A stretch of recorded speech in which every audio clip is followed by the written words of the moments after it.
एक बार महाप्रभु चैतन्य देव के पिता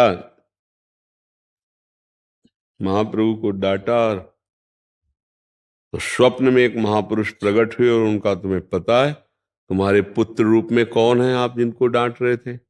बोले ना मुझे पता करना है ना सुनना है, जो भी है हमारे बेटे हैं, हमारे पुत्र बने हैं आकर, तो हम डांटा है, आगे आवश्यकता पड़ी तो चपत भी लगाएंगे, ये सौभाग्य देने के लिए वो पुत्र बने हैं।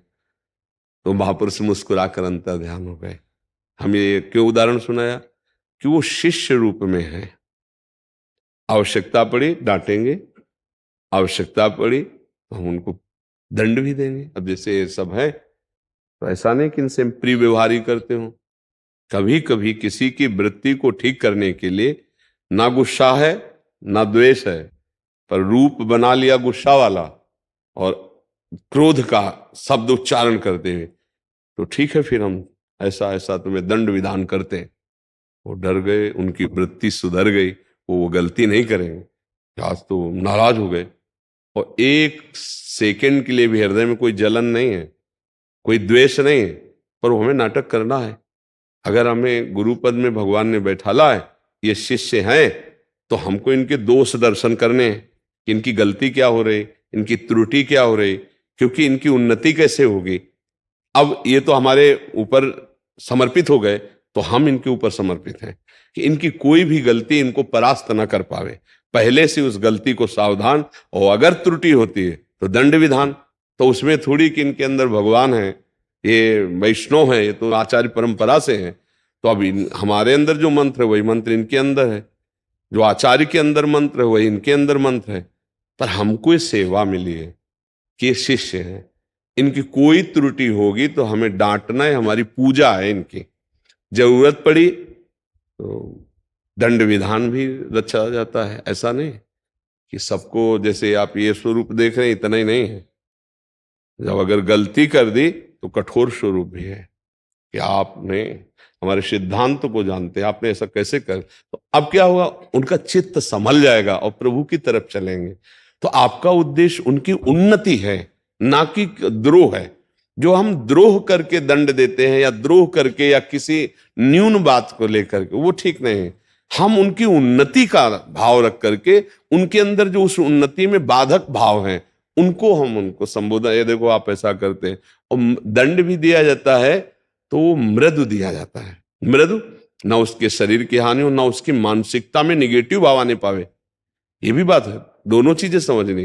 जैसे कुम्हार मटकी को ऊपर से मारता है तो नीचे से थाप लगाए, अगर डांटा तो फिर शाम के बुला के गले लगा करके। ऐसा भी नहीं है कि डांट दिया तो अब उनका परमार्थ है कि अब सब कुछ छोड़ के हम महाराज जी के सहारे हुए, अब यहाँ तो अतरे दिन।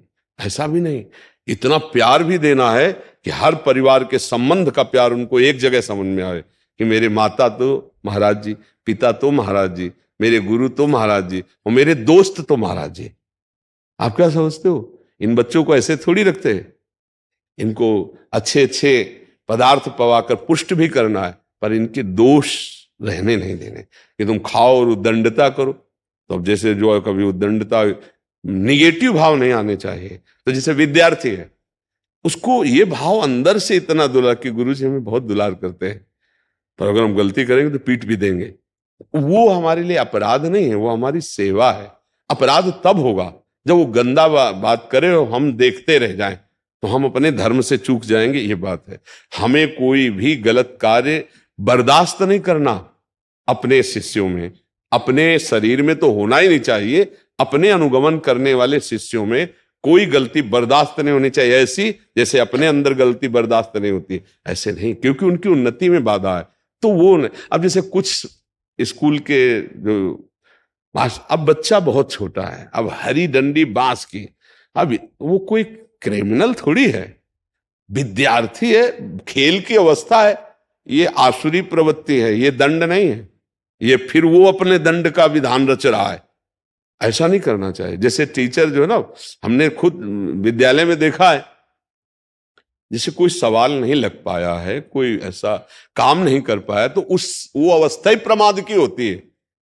ये अवस्था जो किशोर अवस्था होती है ना, अगर इसको शासन में ना लिया जाए तो बहुत ही उद्दंड अवस्था होती है, किशोर अवस्था से यौवन अवस्था तक। खड़ा कर दीजिए आप, तब तक खड़े रहिए जब तक ऐसे। अब ऐसे कि बांस की छड़ी से पूरे शरीर में वो ये क्रिमिनल के साथ व्यवहार होता है। ये मतलब शासन विभाग का, गुरु विभाग का दंड विधान होता है। ये खड़े हो जाओ आप, जब तक हम क्लास में पढ़ाएंगे तब तक तुम खड़े रहोगे, बस खड़े रहो, चलो उस पर खड़े रहो। ऐसे मृदु दंड दिए जाते हैं जिससे उनको अपमान भी महसूस हो और अपनी गलती को भी महसूस हो। कठोर ऐसे बहुत सावधान, क्योंकि जैसे मारने का भी ढंग है तो वो दंड दिया जाता। जैसे एक स्कूल में टीचर थे, वैसे पकड़ लेते थे। हाँ तो गलती नहीं होनी चाहिए, नहीं होगी पंडित जी, गलती नहीं होगी, छोड़ दिया। ऐसे मृदु दंड, बच्चों को मृदु दंड दिया। सबसे ज्यादा दंड होता है नजर का, कठोर दंड मतलब नजर का। ऐसा शारीरिक दंड बच्चों को कम देना चाहिए, क्योंकि बहुत जैसे 5 में पढ़ रहे हैं, 8 में पढ़ रहे हैं, और ये उद्दंडता होती है। भगवान अवतरित हुए इस अवस्था में, वो भी उद्दंडता के। अपनी माँ के घर के माट फोड़ देना, ये कर नहीं हुआ तो वो भी बांधे ना भगवान को, वो भी छड़ी उठाए भगवान के लिए। तो ये अवस्था ही ऐसी होती है। तो अंदर प्यार रखकर बाहर से अगर हम मृदु शासन करें तो ये कोई अपराध नहीं। ठीक है, उसके उपरांत भी अगर कोई सुधरे नहीं तो फिर उसका क्या होगा? भगवान के ऊपर छोड़ देना चाहिए, क्योंकि अपना अधिकार नहीं। अगर आप ज्यादा दंड दोगे तो आपकी नौकरी भी चली जाएगी, या आपके ऊपर भी रिपोर्ट हो सकती है, नहीं हो सकती। तो आपको अपने को भी बचाना है, फिर भगवान के ऊपर छोड़ दे कि अब जैसा हमारा प्रयास है वो तो उतना ही प्रयास है, इसके बाद भगवान जाने। जैसे ऐसा होता है, फिर हमारा जहां तक प्रयास है इसके आगे हम नहीं कर सकते।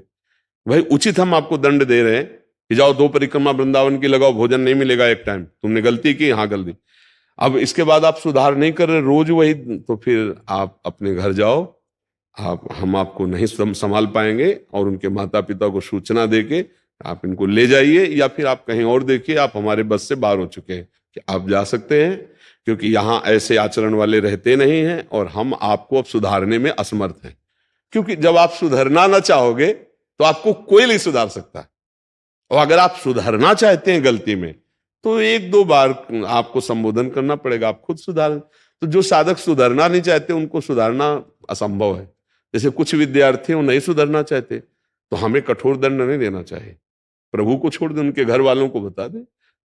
ऐसा ज्यादा परेशानी हो तो उदासीन हो जाए, उदासीन सबसे बढ़िया, न राग न द्वेष, राधा राधा राधा राधा राधा। क्योंकि ज्यादा दंड देना ठीक नहीं है। ज्यादा दंड दे दीजिए तो अगर वो कानूनी कार्रवाई कर दे तो आप बंधन में आ जाएंगे, ऐसा है ना, है ना ऐसा। तो फिर हाँ, उचित मृदु डांट दिया, नजर से ऐसे खड़ा कर दिया, ऐसे तो उचित दंड।